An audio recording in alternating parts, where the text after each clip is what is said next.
यानंतर एक धक्कादायक बातमी आहे। पुणे विद्यापीठामध्ये विद्यार्थिनींसमोर अश्लील कृत्य केल्याचं समोर आलंय।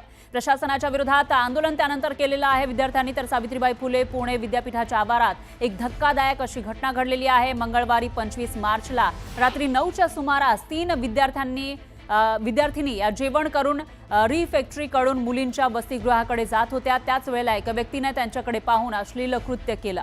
हा प्रकार मराठी भाषा विभागाच्या बाहेर घडला। तर घडलेल्या घटनेनंतरही विद्यापीठ प्रशासनाने कोणतीही ठोस कारवाई केली नसल्याने संतप्त विद्यार्थ्यांनी डॉक्टर बाबासाहेब आंबेडकर भवनासमोर आंदोलन केलंय।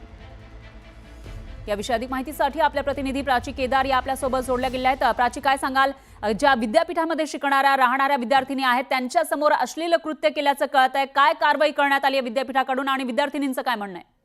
आपण जर बघितलं तर सकाळी 11च्या सुमारास खरं तर या विद्यार्थ्यांकडून जे आहे ते विद्यापीठ परिसरामध्ये आंदोलन करण्यात आलं आणि या आंदोलनाच्या ठिकाणी जर आपण पाहिलं तर मीडियाला देखील त्यांनी बंदी केली होती आणि या प्रकरणामध्ये चतुर्शिंगी पोलीस स्टेशनचे जे अधिकारी आहेत ते देखील तिथे येऊन त्यांनी देखील या प्रकरणी जी आहे ती चौकशी केली आणि आता थोड्याच वेळामध्ये त्यांच्यावरती जो आहे तो गुन्हा देखील आता ती FIR देखील आता दाखल केली जाणार आहे आणि त्याच्यावरती आता खरं तर पुढे काय कारवाई होणार आहे। कारण जी विद्यापीठ कुलगुरू आहेत किंवा सचिव जे आहेत त्यांनी खरं तर या घटनेची दखल घेतली नाहीये। याच्याकडे दुर्लक्ष केल्यामुळे विद्यार्थ्यांना हे आंदोलन करण्याची वेळ आली आणि त्यानंतरच आता विद्यार्थ्यांकडून जे आहे तर सोशल मीडियावरती व्हिडिओ मेसेज जो होता तो व्हायरल केला जात होता की आम्ही या ठिकाणी अशी घटना घडली आणि या घटनेनंतर आम्ही सकाळी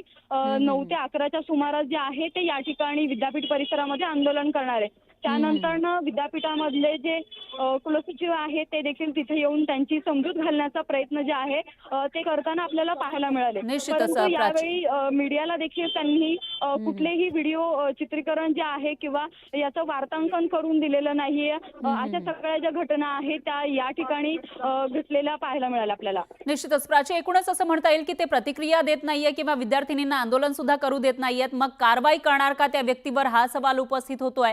पुढे काय काय होतं ते बघावं लागेल। धन्यवाद तुम्ही दिलेल्या या सविस्तर माहितीसाठी।